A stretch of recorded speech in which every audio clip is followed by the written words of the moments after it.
Supreme Court upholds High Court verdict that scrapes 16th Amendment of the Constitution, restoring Supreme Judicial Council with the power to remove apex court judges. Actions can be taken against associates of fascist government and those accused of corruption through Supreme Judicial Council, says law advisor.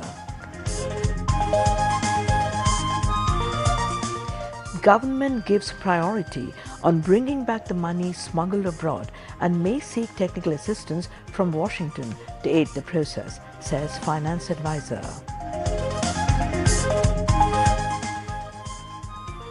Bangladesh Bank repays $1.5 billion in foreign debts without dipping into its reserves and hopes to reduce outstanding debt to zero within the next 2 months. Information advisor asks associates of fascism working in all places, including police and mass media, to recognize July mass upsurge and surrender by October. Israel continues attacks, killing 87 Palestinians in Gaza.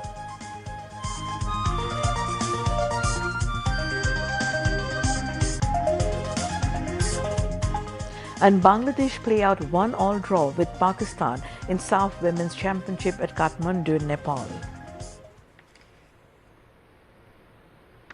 Assalamu alaikum. This is Shamim Khan, welcoming you all to News at 10.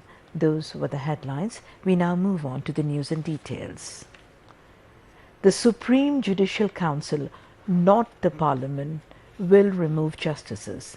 The Appellate Division of Supreme Court restored the entire Article 96 of the Constitution in this regard.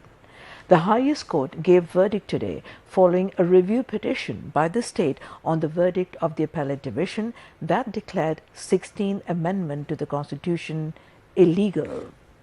The 6-member full bench of the Appellate Division, led by Chief Justice Syed Rifat Ahmed, gave the verdict. The court disposed of the review petition with observations, resulting in restoration of the Supreme Judicial Council to remove the justices of the higher judiciary. Hearing on the review petition began in the morning today after long 8 years. Attorney General Mohammad Asaduzzaman, Supreme Court Bar General Secretary Barrister Ruhul Quddus Kajol and writ petitioner Advocate Monjil Murshid took part in the hearing. With the final verdict, now the Supreme Judicial Council will be able to launch investigation into 3 justices of the High Court. In addition, the Council will also be able to go for measures against 12 on-leave justices. It should be mentioned that in the original Constitution of 1972, Parliament had the power to remove justices. Later in 1975, the power to remove justices was taken to the President through 4th Amendment to the Constitution. Afterwards, during the rule of Ziaur Rahman, the Supreme Judicial Council was introduced to the Constitution through 5th Amendment. But in 2014, power to remove justices was taken back to the Parliament through 16th Amendment by Awami League government. The amendment was challenged with the High Court by filing a writ that year. In 2016, a 3-member special bench of High Court declared the amendment illegal. Later, the then Awami League government appealed against the verdict, but the full bench of the Appellate Division, led by then Chief Justice S.K. Sinha, rejected the appeal, restoring the Supreme Judicial Council.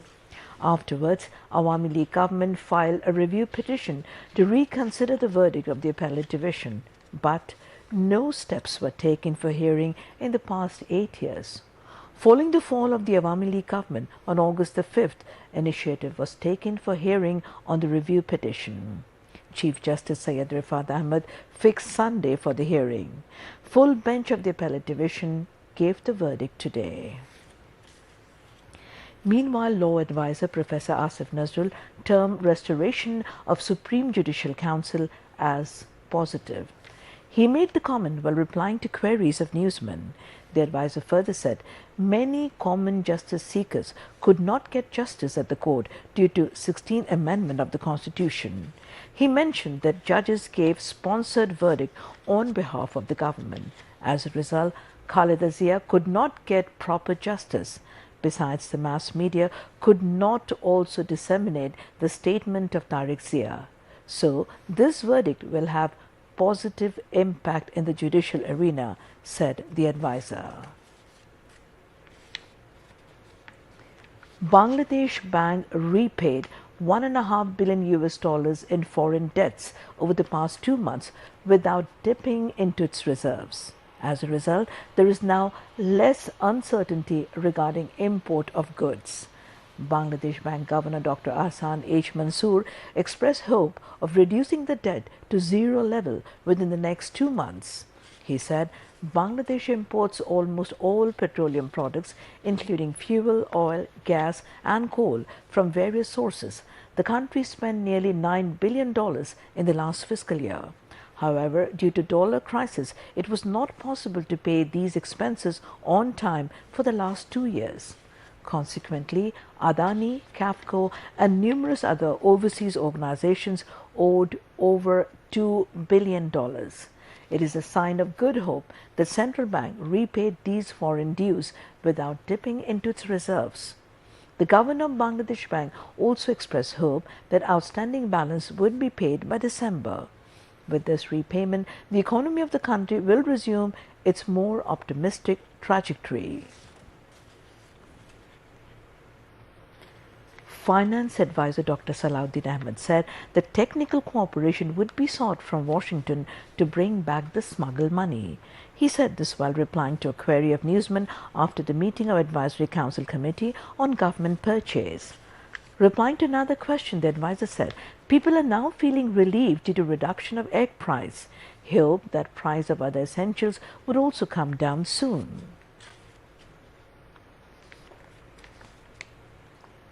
Environment, Forest and Climate Change Advisor Sayyida Rizwana Hassan said, climate finance, adaptation and mitigation strategies must be fair and priority should be given to the badly affected climate vulnerable communities. She said the commitment for providing $100 billion to address the international climate funding crisis should be increased.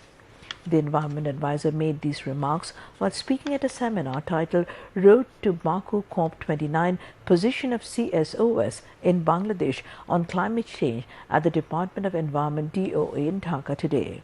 Advisor said while contributions from developed nations may resolve some financial issues, true climate justice will still remain elusive.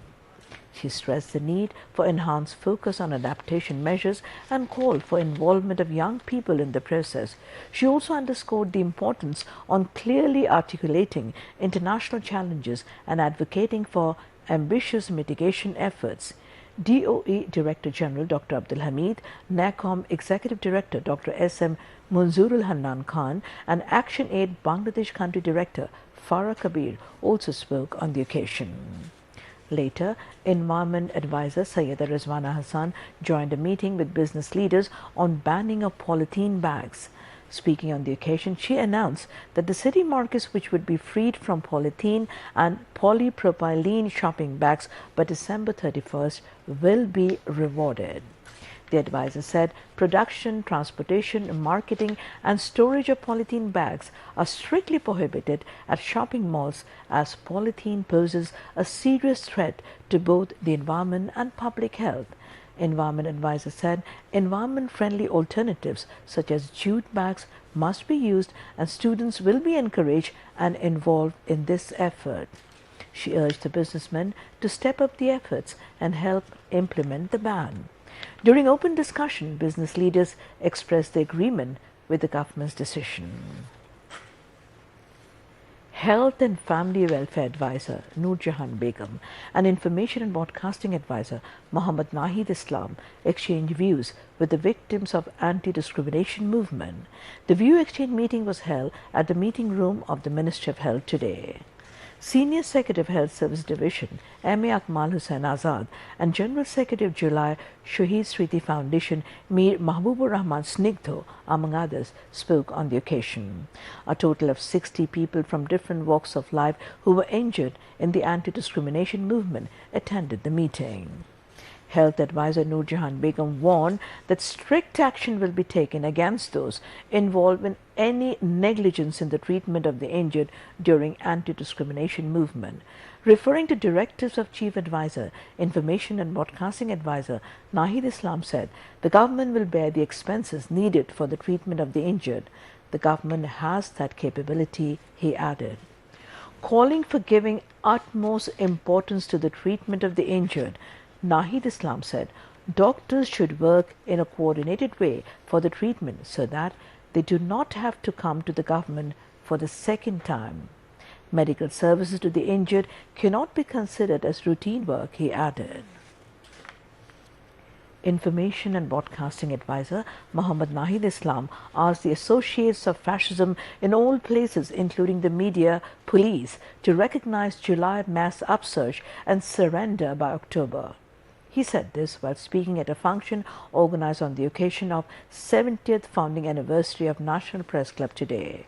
The information advisor said some media outlets are referring to martyrs as killed to remove the memory of July uprising from the memory of the people.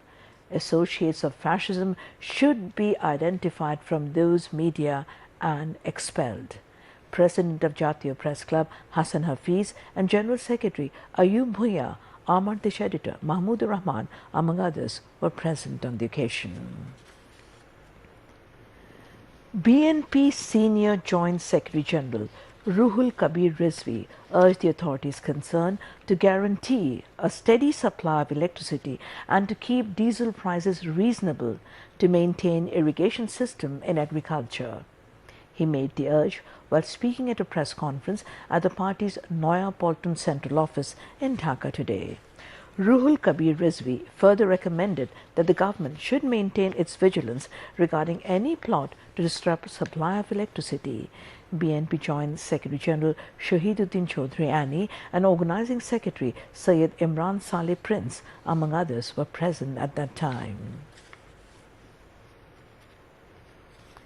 6 more people died of dengue, while 1,298 dengue patients have been hospitalized across the country in the last 24 hours. The figure was given in a press release from the Health Emergency Operations Center and Control Room of the Director General of Health Services today. A total of 247 people died of dengue so far this year. Now, international news.